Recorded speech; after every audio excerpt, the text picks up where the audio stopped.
You are listening to Investing Matters, brought to you in association with London South East. This is the show that provides informative, educational and entertaining content from the world of investing. We do not give advice, so please do your own research. Hello and welcome to this Investing Matters podcast. Today I have the privilege of speaking with Danni Hewson. Danni is the head of financial analysis at AJ Bell, one of the UK's leading investment platforms. Danni joined the company in 2021 and works across television, radio, and online platforms as a commentator and writer, delivering analysis across UK and global business and financial sectors. A fantastic and massive job. And prior to that, Danni had 19 years of working across the BBC, presenting, reporting business news, a variety of programs, including BBC Breakfast, BBC News Channel, BBC Look North, and latterly Radio 5 Live's business program, Wake Up to Money, which I've watched quite a few times. Danni, thanks ever so much for joining me. I know how busy you are, and you've got two teenage daughters as well, so lots of juggling. Yeah, lots of juggling at the moment. But thankfully now I work from my kitchen table most of the time. My kitchen doubles as a TV or radio studio. So it just means that I can talk to people right around the world from the comfort of my home in Huddersfield. Yeah, I saw that. I'm not sure if it was was Sky or the BBC. And it said live from Huddersfield. I was like, oh, that just brings cockles to my heart. Up north, not so far away from where I was brought up in Oldham. So fantastic. Yeah, I quite like it.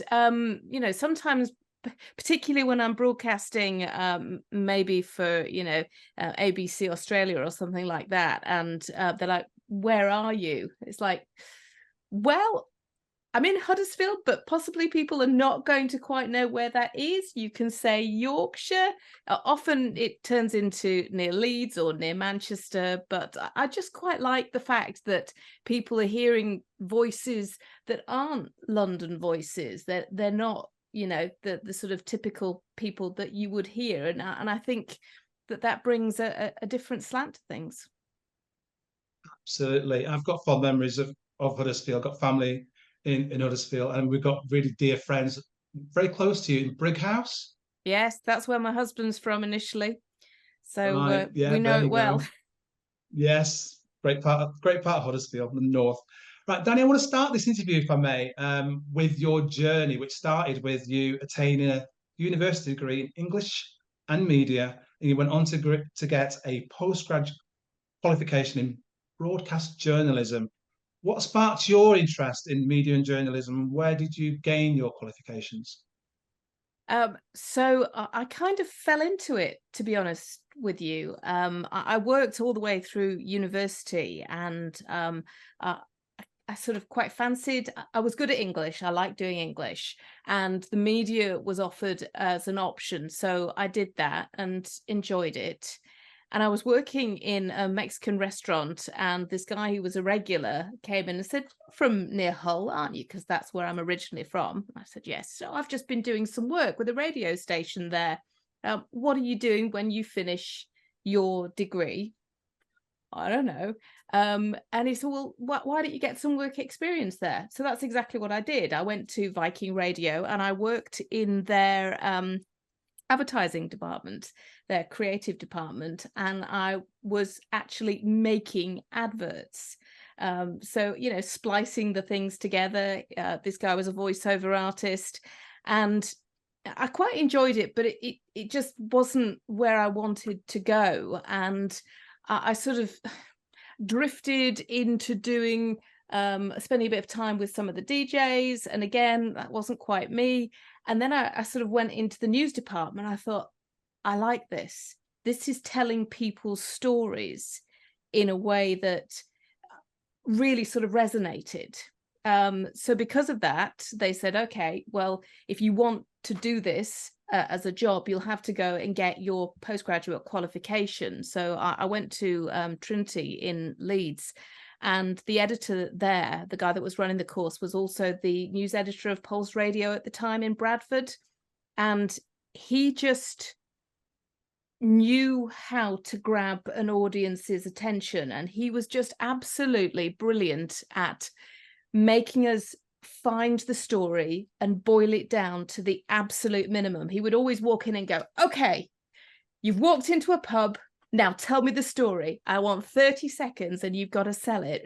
Just imagine that, you know, you're trying to have a conversation with people at the bar and you've got to interest them beyond, you know, what they're talking about that's happened in their family today. And that really is how it started for me. I just really enjoyed finding out about other people's lives, other people's stories. The opportunity to go behind closed doors really appealed, and that was where it started. And actually, he gave me my third job. So yeah, it was a fantastic introduction to journalism. Brilliant. I love that. And the fact that you started in local radio and you moved on and you started to specialize in the entertainment side of journalism. Yeah. Can you just share with our audience some of the very famous individuals that you ended up interviewing, meeting, you know, looking at their careers? Well, I was on what's called the circuit for a while. So I had the brilliant opportunity of presenting an entertainment program for Radio Air in Leeds, which was a half-hour program, and they gave me the chance to go off and do the circuit. So if an artist had a new album out, they would often come into the radio station and be interviewed. So I had chance to interview Sting and Tom Jones, among others. And then we also focused on films that were coming out as well. So if you've got a new release coming out, then the distributor has what's called a junket. So they bring the stars into London, or we used to have a cinema days, which was in a tent in the car park of a cinema right around the country 3 times a year, where they would play all the latest films. So you would basically watch films for 14 hours for 4 days in a row. And in between, you would get these amazing stars, either, you know, brought in through the back door of a cinema in Leicester or on the big screen. So yeah, I had the chance to interview Will Smith, Susan Sarandon, just Wow. some incredible people. Gary Oldman will stick forever in my mind because I was really new. And the one thing that you're always taught in journalism is never ask a closed question. Because if someone's feeling that way out, if you ask them something that they can say yes or no to, chances are they will. So I asked him, it was for Lost in Space, and he played the scientist there. And at the time he'd been doing a lot of directing and various things. And I said, have you ever thought about directing an action movie like this? No. And that was it. That was my question. That was the answer to my question. So that was certainly something that I learned from. Yeah. Brilliant. No, I love all that. And obviously, you know, quite a few of those names resonate with me, especially, you know, Will Smith, given what's happened to him recently as well. That's changed a little bit. I'm sure you'd like to interview him. That's it. What are you thinking, mate? You know?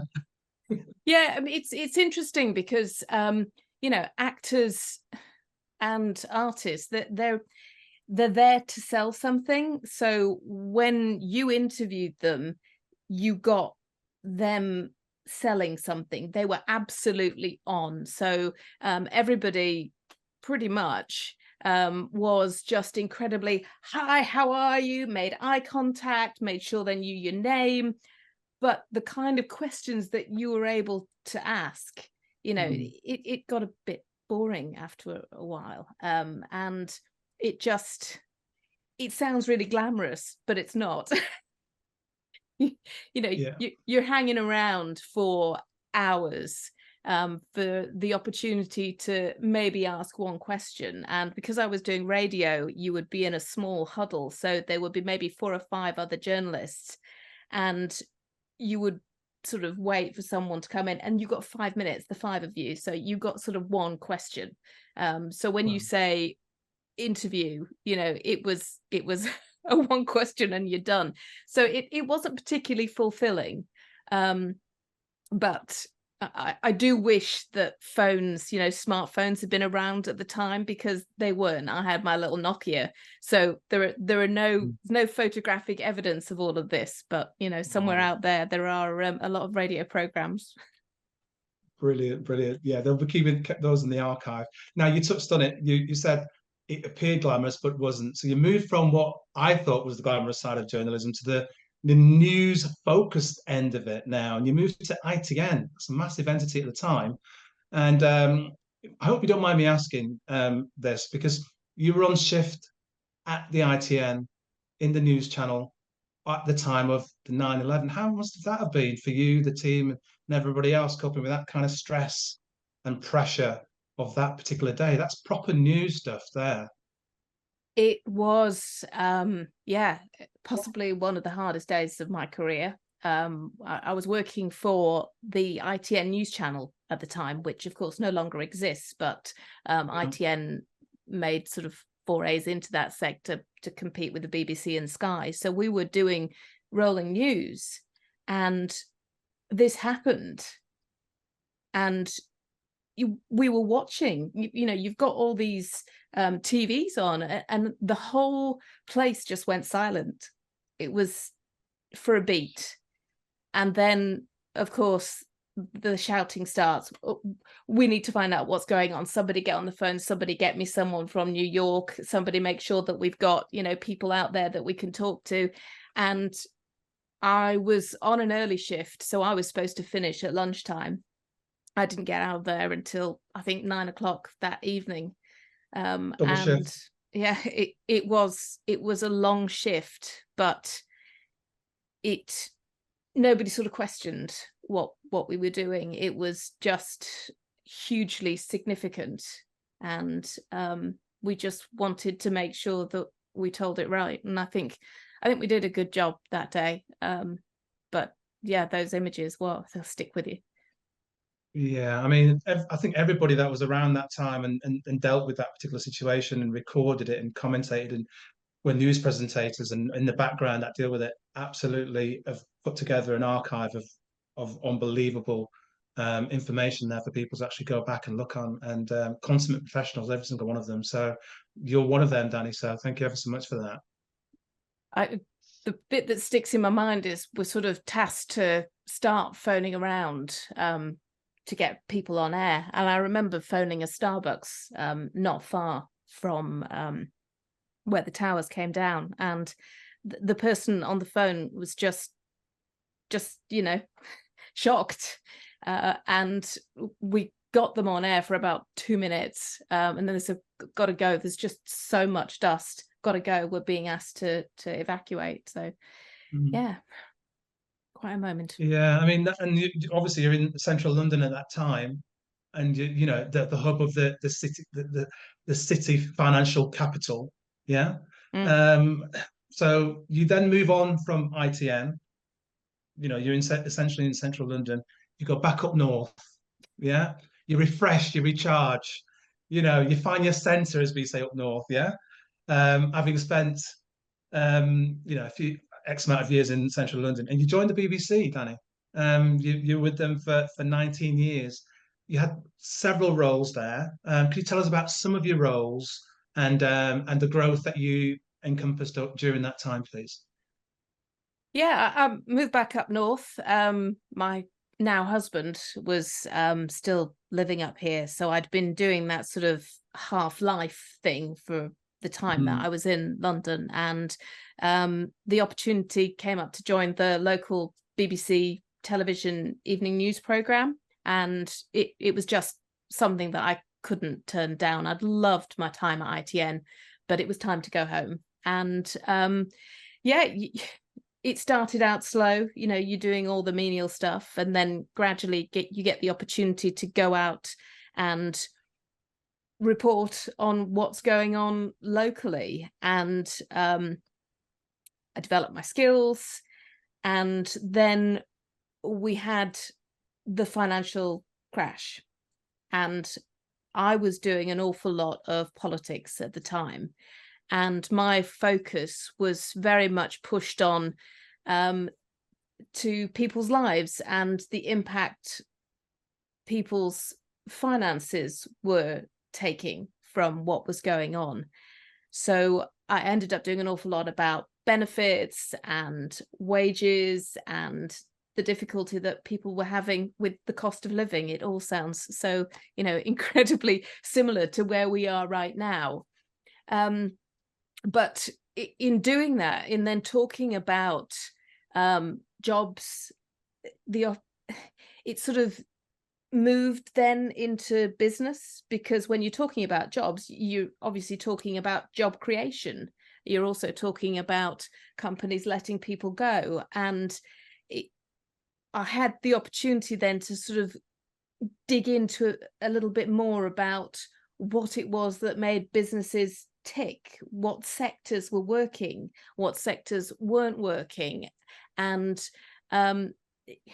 for me, it was the opportunity, as I say, to go behind the door. So, these great big warehouses that you see by the side of the motorway that you wonder what goes on in there. I got a chance to do that.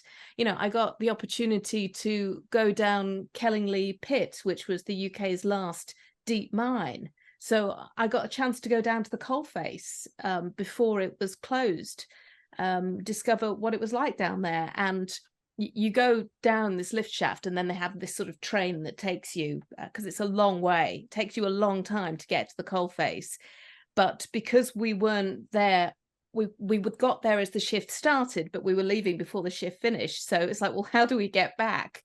The only way to get back was to ride back with the coal.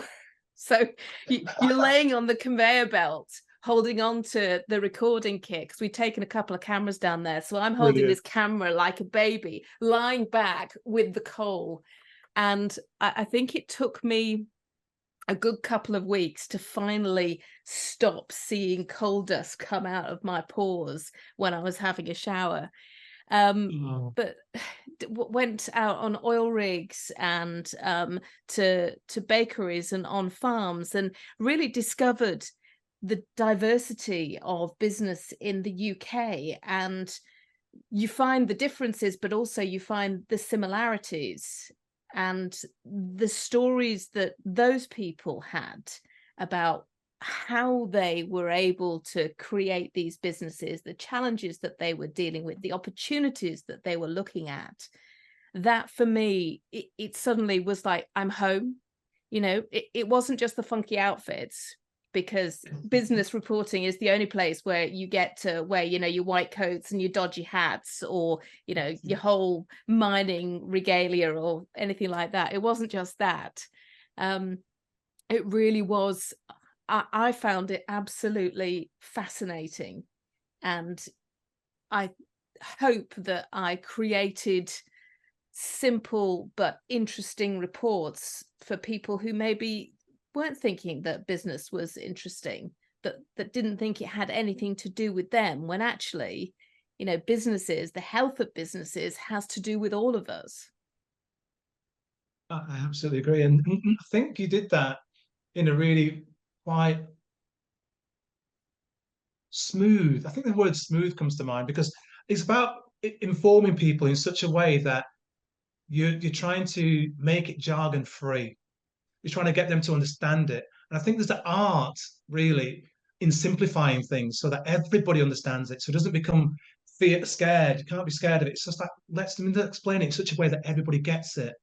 And the program you presented, Wake Up to Money, that was where I think you just absolutely smashed it, because everybody was like, yeah, I'm going to wake up to Danny. So I'm like, Danny's here to just explain things to me.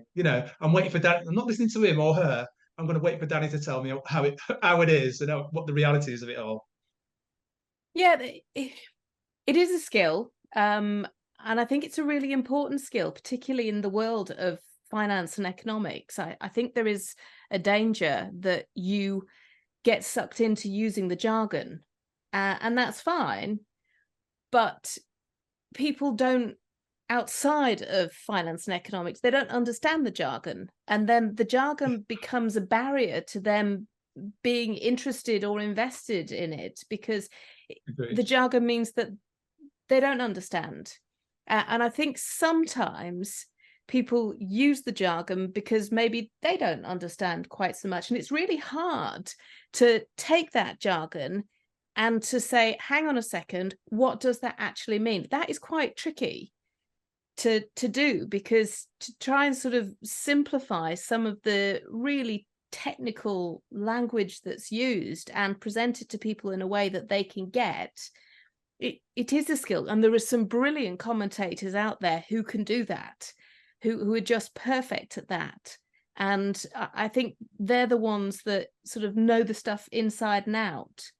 And I have to say that I was guilty of doing that, because I think in some ways when you're working in finance, it's sort of, that's just how it is. And people just use that jargon, the language. And if you don't, you feel like maybe they think you don't know what you're talking about. So when I first joined AJ Bell, I suddenly found myself doing interviews where I'm using this jargon. And I sort of did about the second or third one. I listened back and I'm like, this is exactly the sort of thing that you were asking people not to do. But it's an easy trap to fall into. No, I mean, you've done phenomenally well. And as you've described in your own words here, Danny, after 19 years with the BBC, you took what you describe as your first job in finance at AJ Bell.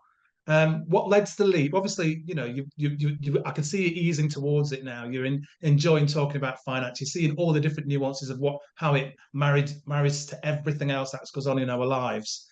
So this is a massive leap of faith for you to go from what you were doing and the new professionalism, new qualifications needed, etc., etc. So what was that? Did they come for you? Did you see the opportunity to think, yeah, that's me, I can do that? I was presenting Wake Up to Money during COVID. So suddenly, like that, overnight, we couldn't be in a studio. We had to do things from a kitchen table or wherever. And I did that for a few months, and then I sort of went back to doing, if I wasn't doing the Wake Up to Money and the breakfast stuff, I was doing a lot of drive time. And the job had just changed, and I wasn't enjoying it as much. And there were a lot of changes going on at the BBC, and my kids they'd got used to having me at home as well. And then I knew the thing about reporting is that you are out and about. So when I was with the BBC doing the job before COVID, you could be doing 12-hour day, and you could start in the north and end up in Leicestershire, and not being around for the kids was quite hard. But also I think when you start to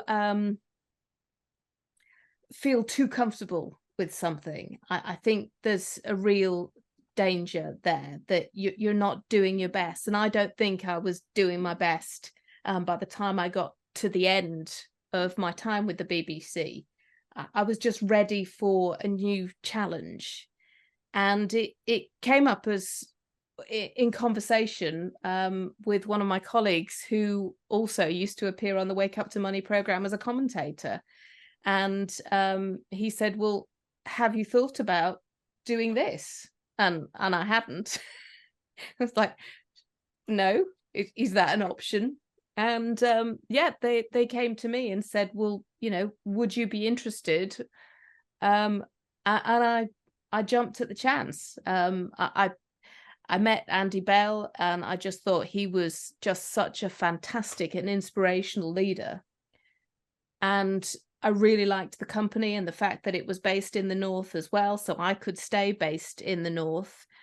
And the fact that they were going to give me the opportunity to keep doing what I really loved doing, which was to try and make the complicated simple, and to try and make sure that people who weren't involved in finance, who maybe were frightened of some of the economics and financial news that was around, to try and make it accessible for them. So it came at the right time, but it was frightening because as you sort of heading towards 50 and you're making a complete change in career, not only a change in career, but a change in sector. Yeah. But it seemed right. Yeah, and it's working out absolutely fantastically, because within 6 months of being there, you launched the massive and significant Money Matters campaign that's focused on helping women engage in their own finances and starting talking about money, which is a vital subject that we need to enhance going forward. Can you tell us about that campaign, how it's going, the insights you've learned, what's going on with it all? Women are different. They do think about finance in a slightly different way. That's not to say that what we provide in our Money Matters campaign is dumbed down in any way. It is simplified, which I think is something which is really good, whether you're a man or a woman, whatever background you are from. And it seeks to engage people and make money relevant to their lives. I think sometimes you hear terms like investing and you think, that's not for me, I don't invest. And when you actually say, well, hang on a second, have you got a house? Have you got a pension? Have you got money savings in the bank? Well, all of those things are investing. It's just in a different sphere. You're thinking about Wall Street, you're thinking about Gordon Gekko and, deal. That's not what it is about. It's about making sure that you are looking after your financial well-being. And we did a survey, and it was something that we already knew. We knew that life events for women would mean that they would take career breaks. They maybe would work part-time. They maybe would decide to change their career path, and they would either stop investing in a pension, or they would take a break, or the amount that they were saving in a pension would go way down. And we did this survey, and we sort of extrapolated the figures, and we found a 1.65 trillion pound gender investment gap, because women save less than men for their retirement. They tend to have, not always, but a lot of women have sort of less disposable income. They don't feel, once they get to a certain point, that they can continue to invest. And we just wanted to make sure that women were having this conversation. And we run a number of events, and I think those are really useful, because we don't say we don't want men to come along, but we do say this is an event aimed at women. And it means that is a space that they can ask questions. When we've held events where we've had a mixed audience, you tend to find that men will ask the questions and the women will sit back and be quiet. Whereas if it's predominantly women in the audience, then they get to ask questions. And women make brilliant investors. If you look at the portfolios of our our clients, so we know what they're doing, they make great investors. They think things through, they're smart, they're not risk averse, they just know the amount of risk that they're willing to take. And sometimes you can find that men, particularly young men, can get a bit gung-ho, and they can sort of race for the prize. And I've spoken to so many people who've put money into crypto coin and lost a lot of money, because they're seeing these stories of crypto millionaires and thinking, I'm going to go for that. It's okay, I know what I'm doing. And actually, I think that women tend to take that sort of step back, that they have a very different relationship with investing. So that's why we launched Money Matters. So it's been running for nearly 2 years now, and our aim was to increase the number of women on the platform, and we have seen a big difference, a big shift in the number of women using the platform, which is fantastic, because investing should be for everybody. It shouldn't just be for, that small sector of society who have huge amounts of cash, or say, I'm just going to do it. Absolutely. And I think the other thing as well is the fact that, and you touched on it briefly there, is that invariably over the long term, and all the research proves this over and over again, is that women are actually better investors than men. It's a recurring thing that I keep finding. Yes. Women, they don't tend to meddle as much. Men have, these are sweeping generalizations, of course, because there will be a lot of investors out there who don't. But it can be that sort of, women tend to be a lot more cool-headed when it comes to their investment strategy, and they will take a much longer picture, whereas sometimes men can be sort of drawn to the big shiny prize, and make mistakes or act in a knee-jerk manner. It's that sort of fear of missing out, whereas women investors do tend to take that breath and not jump. Indeed. Now, AJ Bell is a fantastic and one of the leading UK investment platforms. Danny, we can't go through this interview without talking about the sheer scale of it, the size of it. It's 1.35 billion market cap company now. Can you just tell us a little bit, and give us an overview of all the different, some of the services that it does, provisions that it provides for clients, etc. Et cetera. Because you're looking at ISAs, you're looking at savings, you're looking at SIPs, you're looking at pensions. It's loads to it that it does. Yeah, it's a really interesting business because it has sort of dual strands. So it has its D2C, direct to consumer bit. So that's the bit where, you or I could say we'd like to open an ISA or a LISA or a SIP, or a dealing account. But it also has the advised side of the business as well. So if you've got a financial advisor, they might invest your money on the AJ Bell platform. So that means it's quite diverse, and it's also quite innovative. So as well as the Money Matters campaign, which I was just talking about, we've also recently launched Doddle, the investing app. It's an app only. We'll talk about that later, yeah. And that's very much for younger people, or at least for new investors. It's stripped back, it's simplified.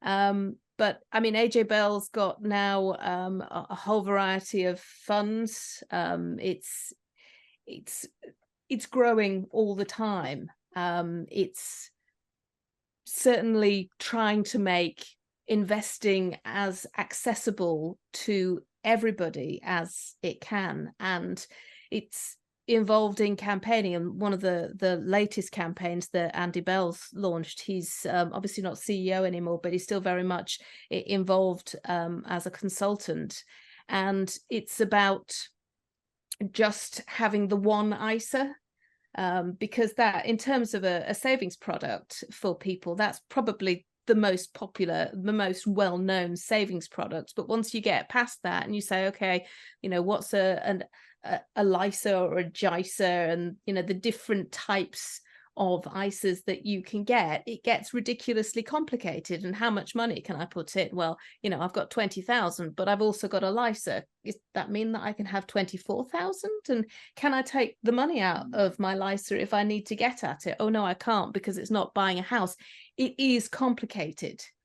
And if it were less complicated, if there was just one ISA, one rule, then it would, I think, maybe make more people think about investing their money. Because also there's a whole load of cash out there that is just sitting in people's bank accounts, and they're not shopping around for the best interest rates.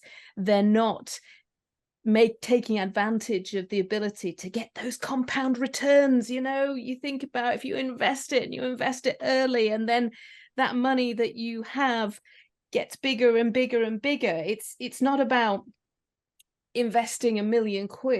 It's about investing 100 quid when you're 18 years old and doing that regularly, and then investing 10% of your income. That is how you generate that kind of financial wealth, financial well-being that people don't think is attainable sometimes. So yeah, I mean, it's a huge organization now, but it's still very much focused on the one thing, and that is on the customer, on giving them the best possible experience, and helping them feel good investing. That's the new strapline with the new advert with the bells that go off. Feel good investing. It shouldn't be stuffy and hard. A lot of people are investing for big fantastic moments in their life, buying a house, having a kid, getting married, finishing work. These are huge moments in our life, and we should enjoy them. So yeah, I think that's very much what AJ Bell's about. Indeed. I had this here to ask you about, and you've touched on it there. The former CEO of AJ Bell, Andy Bell, pushing forward this co-written paper to the Chancellor, effectively, for what he deems as the one ISA rather than 6 wrappers. Let's just put it all in one, which you've just covered there. And part of what it says here regarding the research that AJ Bell has done is that 49% of individuals think different versions of ISAs make them too complicated, and 30% say they would save more in products if it was less complicated. So that's what it's all about, really. It is. It's about stripping away the complicated and making it easy and making it transparent as well. I think people have been burned because they don't understand. Maybe they don't understand the charges, or they don't understand, the limits, or they get suddenly hit with a great big tax bill because they haven't understood that, that their dealing account isn't a tax wrapper. So absolutely. It is the more simple we can make investing, the more people will invest. Straightforward. Absolutely. Now, Danny, I can't go through this interview with you without mentioning the Shares magazine, because that's where I did a lot of my learning. I'm a bit of a tech junkie, so Steve Fraser, of course, was my go-to individual, and obviously you had Russ Mould, doing all of the editing, and absolutely loved it. And then I've learned a fair bit from Dan Coatsworth. You said at the middle of this, and I had my notes to ask you anyway, regarding this. This was your first job in finance. You went into AJ Bell as a rookie, really, having done all the other stuff that you've done. And despite, Wake for Money, you said this is your first job in finance. So who has been the person at AJ Bell over the past 2 years and so that you've learned the most from thus far? That's quite hard, because the one thing about the team at AJ Bell that I work with is we all bring something different to the party. So, I mean, Russ Mould, you mentioned there, he's got such a wealth of knowledge, such a huge brain. Absolutely. And, yes. More spreadsheets than I think you could wallpaper the entire M1 with. Dan Coatsworth just has a way of making things really simple and straightforward. Yes. So he's fantastic. Then we've got Tom Selby, who's our pension guru. So if you've ever got any questions about the lifetime allowance, or whether or not it really is going to stay where it is or not, he's your guy. And Laura Suter is just, she's so steeped in personal finance that I have learned from all of them. And I suppose my job kind of ends up spanning a lot of all the different bits. I do a lot on personal finance, a lot on macroeconomics. You won't be surprised that inflation and interest rates have been the list of primary questions thing later. that I've been talking about over the last few months. It's been a bonkers time to be in this game. I don't think there's ever been a more important time to be somebody commentating on what is going on, analysing what's going on, and helping people understand what's going on, because it is having a huge impact on people's lives. And I really like the fact that, there are conversations now taking place right around the country at dinner tables saying, what is a bond? What's going on with interest rates? Those kind of conversations that didn't used to happen have been happening over the last 12 months. It's awful that that's because for some people, they're really struggling, but it's great that finance is being discussed openly, and it's, everyday conversation. Absolutely. You touched on about the learning side of it and the conversations that are now being had. What is the one thing, Danni, that in the past 10 years or so that you've had a realization of, that having been outside of the finance side, you had a different understanding of it, but now you've gone, I get that now, why that's so important. Everyone's having that moment now with going, I need to do this about my pension, I need to do that about my savings. What was that one thing that you've gone, what the hell, Danni? It's, for me, maybe I would have had this sort of epiphany anyway, because like I say, I turned 50 in the summer, so it's a big birthday for me. And I think when you sort of get to that sort of age, you do start thinking about retirement. And it was, I have to know how much I've got in my pot, and I have to know where the different pots are and what the charges are with that, and how much I'm going to have to play with when I retire. But I think the most important thing was how much I need to play with when I retire. I'd never thought about that. I knew that I'd been saving into a pension since I was in my mid-20s, and I've been lucky enough to have a couple of good ones.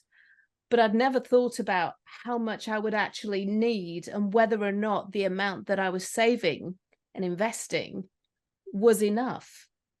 I'd not considered it. And I think that's really important, particularly now, because we talk about, you need approximately 70% in terms of your retirement income of what your last income was, in order to sort of maintain that standard of living. But with interest rates the way that they are, with less people able to get on the housing ladder, with more people now extending the term of their mortgage, there is a huge chance that a lot more people will still be paying for housing costs once they hit retirement age. So that means that if they want to continue with the same standard of living, they need more in their pot. We're not talking about 70%, because they'll still have to pay for housing. They'll still be needing to find 100%, or they are going to find that their standard of living, we've talked about standard of living eroding, but they'll suddenly be, in for a really rude awakening. So for me, it was knowledge is power, but also knowing what I need to know. I don't think outside of finance, it wasn't something that I spoke about. We didn't talk about pensions. We didn't talk about investments. We would maybe have conversations about, house mortgages, house purchases, whether or not we were able to save up enough to get on the housing ladder. We'd maybe talk about, if we got kids, whether or not we were going to be able to help them with their student, to pay for their courses. But we wouldn't talk about pensions and investments, not in the same way. And the people that I now work with, there are people in their 20s who have got it all going on. They've been saving into lifetime ISAs since they were 18. So they were able to buy a house at 25. Whereas I was over 30 and I got 100% mortgage. I didn't have a deposit. And we bought in Huddersfield. So the housing market was pretty sluggish back then, shall we say. So yeah, I think that's the one thing that I've learned that I think we need to shout about outside of finance. Absolutely agree. Now, you touched on your pensions and your savings regarding that. Could you tell us how you go about making selections for your pension so you make sure that you're prepared for life after work? Yeah, I mean, that sort of lifestyling thing where as you get older, you get shoved more into bonds. And we've clearly seen the impact on the bond market over the last year, which has, made you sort of wince a bit. Because I didn't have huge amounts of experience, all my pensions have been in traditional pension schemes, and I've not been involved in any of that. So I'm just in the process of moving to a SIP, because you sort of look at your charges and you look at where those investments are. And I spend all day, every day looking at stock markets and businesses.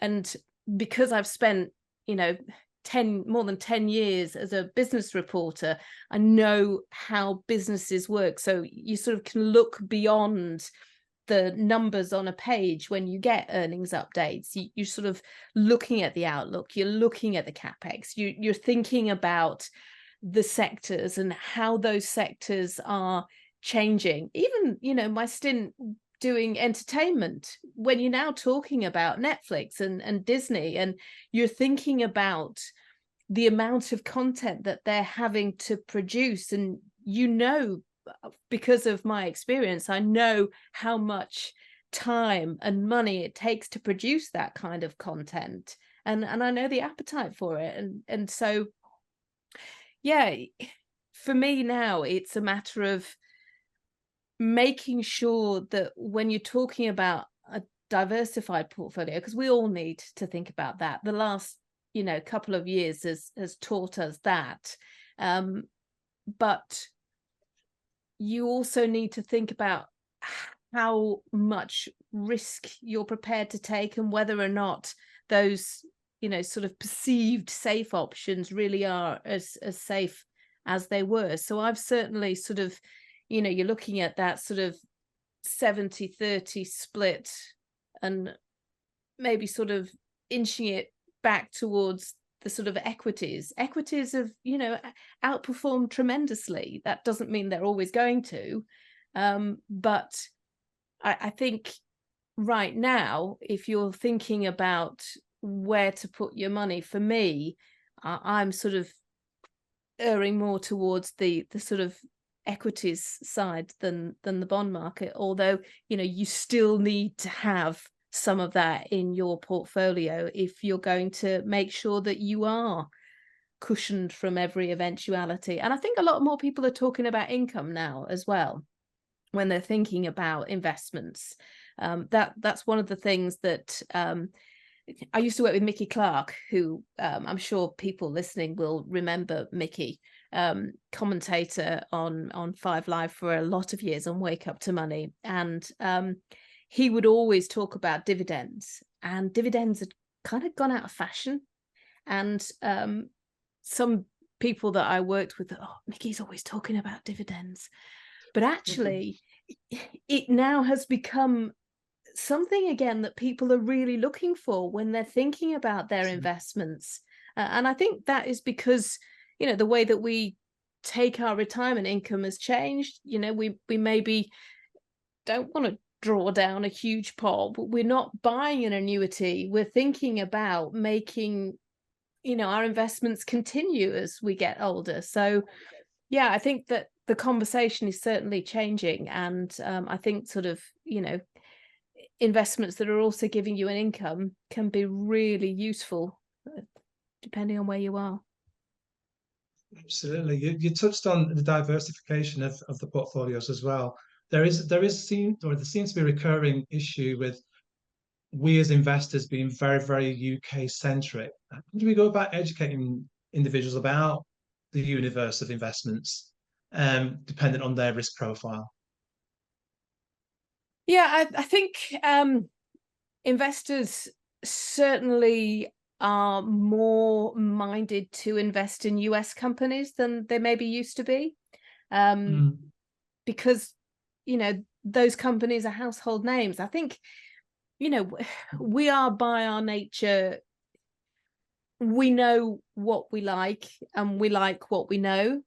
So household names are much more appealing because you think, well, I can see and I can touch that. Whereas, Yeah. you know, if you're talking about that company in China, I've never heard of that company in China. What do they do? How can I find out what they do? So yeah, people do tend to be risk averse, to use that term, when it comes to investing in emerging markets. But also, I think it's quite difficult to be across everything, isn't it? And I think if you're investing and you're taking responsibilities for your investments, then you need that knowledge. But you can't, you've got a job, you know, if you're not working in finance, you're not looking at this every day, then you're doing something else. So you can't spend, you know, hours every week thinking about your investment portfolio. So you know what's going on with the UK economy. You're using companies, you can see them in your house, on your street. So I think that is, in many cases, why people have invested in the UK. I think, you know, people have also been mindful of foreign exchange currencies, that they've wondered about whether or not that would impact their investments, whether or not, you know, there would end up being extra charges. So I think we need to, I think the fact now that there are so many brilliant funds and ETFs out there which give people opportunities for, you know, very small charges to invest in a much broader range of equities, and you know, right across the board. You can invest in commodities, you can invest in you know, you could think about if you want to invest in, you know, wind power or solar power, these things that in the past, unless you were a private investor, you wouldn't have access to. Now much more availability for people, and I think it has become more straightforward, and therefore I think we are seeing a shift. But you're right, I mean, you know, for obvious reasons, the UK, for a lot of people, it just seems the easy choice. Indeed. I'm going to touch on the ESG side of it here, if I may, as another theme. And you mentioned earlier that you'd been on an oil rig down a coal mine, been on fracking sites in America. You've been to see Drax and all the rest of it, and switched it over to biomass. Now, ESG investing, Danny, is the fastest growing segment in the asset management industry. How best, you mentioned ETFs there and some funds, how best could investors navigate the best long-term thematic opportunities in that segment, do you think? I think people get really nervous about regulation. And I do think that people need to consider that. But I think we have to make this shift. There is no plan B, to quote a popular supermarket. And therefore there will be more investment in this sphere. So if you're putting your money into it as a long-term investment, there is going to be growth. There has to be growth. But I do think people need to be thinking strategically. So looking across geographies, not just putting their money in, you know, French wind power or solar power, because there could be, you know, regulatory changes which impact those investments. Whereas if you've got investments in France and in the US and in the UK, then you're sort of protected a bit from that. And I also think you need to think about the different technologies, I think battery technology is going to be the game changer here. In that the kind of ability to store power, at the moment, if the wind's not blowing, then those wind turbines aren't generating. That's why when I used to go to the likes of Ferrybridge, and you'd go to their amazing headquarter bit in the middle, the hub where everything was going on, and they could literally push a button and power 20,000 homes. One button, 10 seconds, there we go, we've got the extra power. Whereas they're not able to do that with wind yet, but I think that is coming. I think it's an incredible area to be investing in at the moment. There is a danger that you put your money into something that actually, never happens. These incredible opportunities which you hear about and you think, oh, that's brilliant. We could all have, a small nuclear power station in our back garden the size of a football. Maybe one day that will be the case. I think you do need to be smart about it, and it needs to be part of people's portfolios. I know that there's been concern over the last few weeks, months, because the oil price has been so high that maybe there will be a massive shift. And certainly we've seen some of the bigger oil giants dial back from their plans to decarbonize. But I think that long term, this is going to happen. So it's I think you need to look at your investment decisions for this sector in exactly the same way as you would look at your investment decisions in any sector. Indeed. I mean, we've spoken about the fact you've got two daughters as well, and my daughter's 15. So I'm imagining that you've got two quite vocal individuals in your household that have got a view on all things ethical, green, and ESG related. Do you want to share any nuances regarding your two daughters and what their thoughts are about ESG and all the stuff that's going on around that space? I have a 14 and a 16-year-old. So the 16-year-old's doing her GCSEs at the moment. So it's chaos here. Yeah. Look, the younger generation is acutely aware of the importance of looking after the planet. I come back home with a bottle of water that I bought from a shop, and I get it's bad for the dolphins. They understand the need to protect the environment in a way that is just rooted in them. So I think that is also something that all companies have to be aware of, because if you're looking to employ the brightest and the best, even now, younger people are asking about what companies are doing. What are their ESG policies? What are their plans to decarbonize? What are their plans to make sure that there is diversification in the workforce? It's not just about the environment, it's about making society better. And I think that companies have to be hyper aware of that, particularly in this day when we've got social media. It is so easy for a company to be targeted by a social media campaign because they have done something that somebody perceives to be wrong. So companies need to be on the front foot when it comes to this. There's so much education going on in schools about this that, my two, they will not use, so they buy an awful lot of fast fashion, but they're also deeply concerned about who makes the clothes. They're deeply concerned about, where those clothes then go. Do they go to landfill? They are now talking about, buying pre-loved, looking at things like Vinted. But it's a mix. I think they're much better at sort of navigating that path than we are. No, I really enjoy that reply. Thank you ever so much. I'm conscious I've had you on here for quite a while now, Danny. I've got two last questions for you, and I'm going to use your own words here with this first one. You described yourself as being a Yorkshire lass, yeah? Which, I'm a northern guy, so that does resonates with me.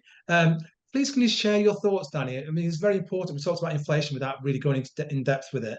About your thoughts about the north-south divide and how that actually has materialized itself regarding, some places are saying, I don't know, I don't see it or feel in a recession, but Yorkshire, North, Lancashire, its mills, its coal mines, they've had various periods of real flux and difficulties, but for some people, meh, nothing's happened really. Yeah. I just remember a few years after the financial crash, and the UK was no longer in recession. And I was doing politics at the time, and I was talking to a number of politicians who were sort of saying, well, because I'd used the word recession. So we're not in recession.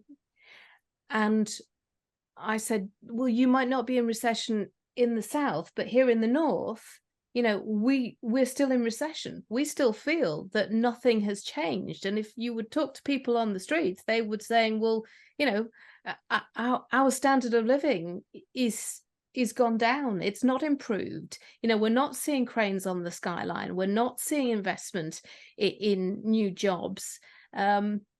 So I do think that there is often a disconnect between what people outside of the sort of M25 circle are feeling compared with what's going on inside that circle.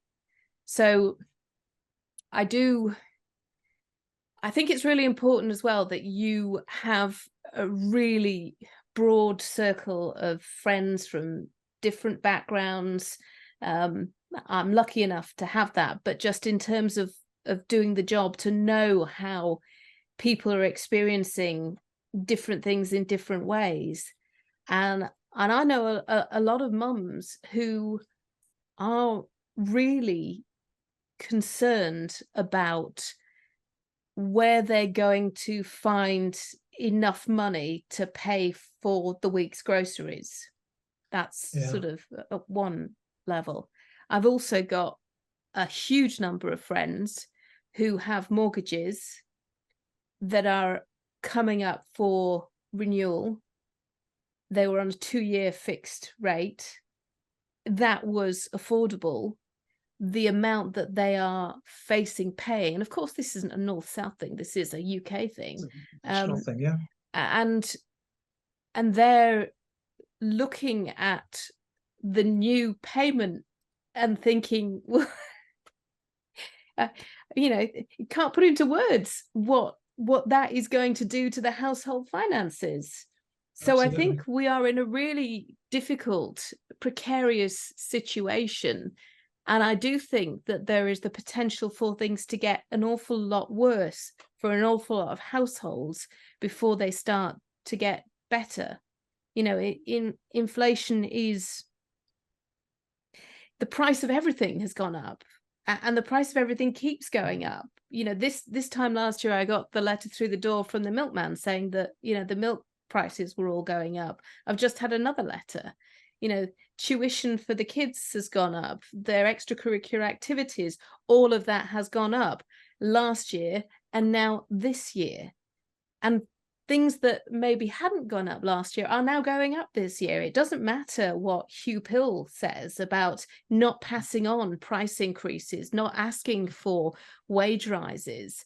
The reality is that for some people, they were able to deal with those price rises for 12 months, but they've gone on too long now, and something's got to give. And if you are in an incredibly lucky position where maybe you can only have one holiday this year, then fantastic.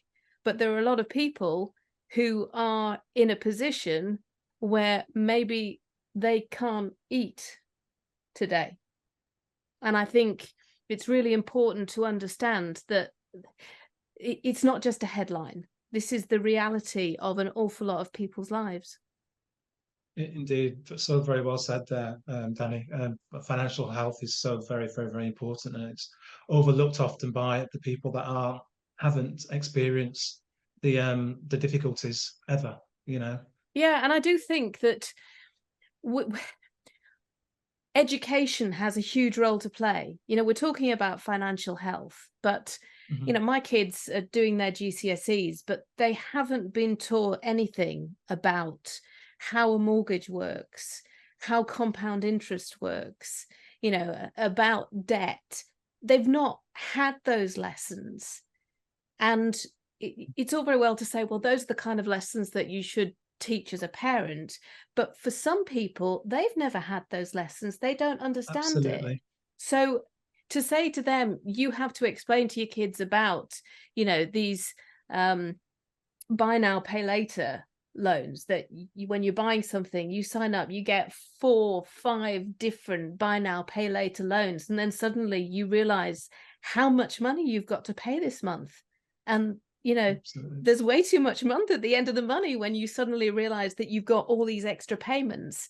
And these have huge impacts then on your financial life. And I think people don't understand as well how long a black mark on your finances takes to shift. If you're wanting to get a mortgage in a couple of years' time, you need to make sure that your finances on paper look good, because otherwise you're going to struggle in 2 years' time. So I think there is an awful lot that needs to be done to explain to kids at school about the importance of finance, about the fact that, they may think that 65, 68 is an awfully long time away when they're 18 years old.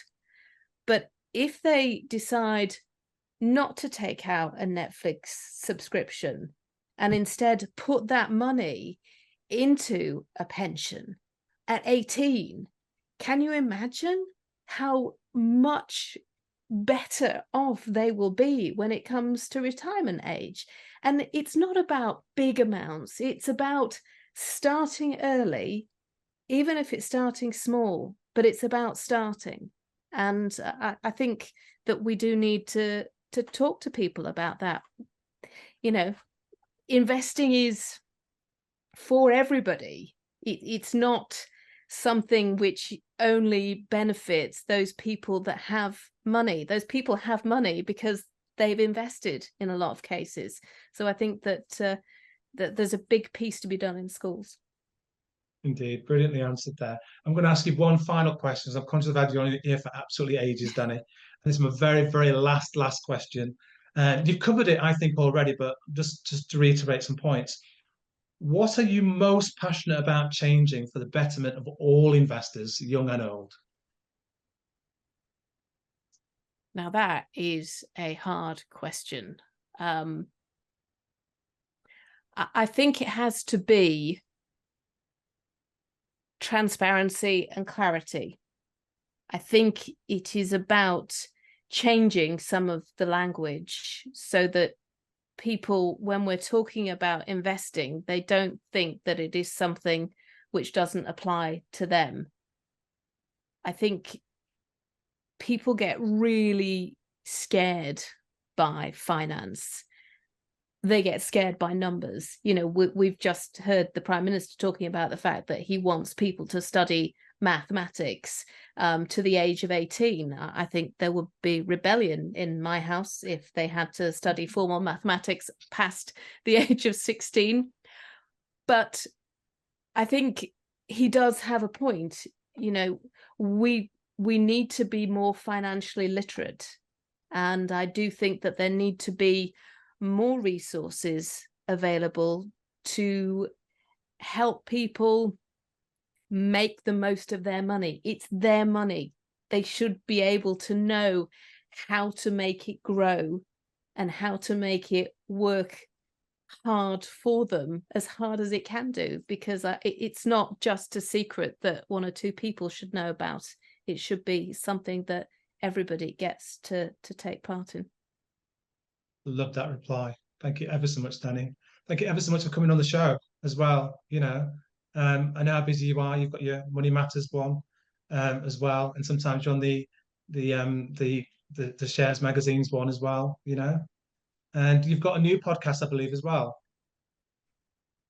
Yes, so we do a Money Matters podcast, which goes out twice a month, and then of course we do the Money and Markets podcast, which goes out every week. That's along with Dan and Laura, co-host that, and I also done a number of other things as well. So I've just been doing a podcast with Vinci Energies called The Big Question, which is just fascinating, about EVs, about fusion, about battery storage, all those massively important questions about energy security. And I'm learning a lot. But then, I think that's what makes life interesting. It does. And I'll be tuning into The Big Question going forward. Danni Hewson, Head of Financial Analysis at AJ Bell, thank you ever so much for joining me on the Investing Matters podcast.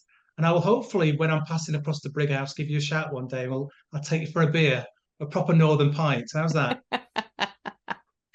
Yeah. I'm not a fan of ale. My husband is the ale drinker, but I'll definitely treat you to one. Okie dokie. Danni, take care. God bless you. See you soon. Thanks, Peter.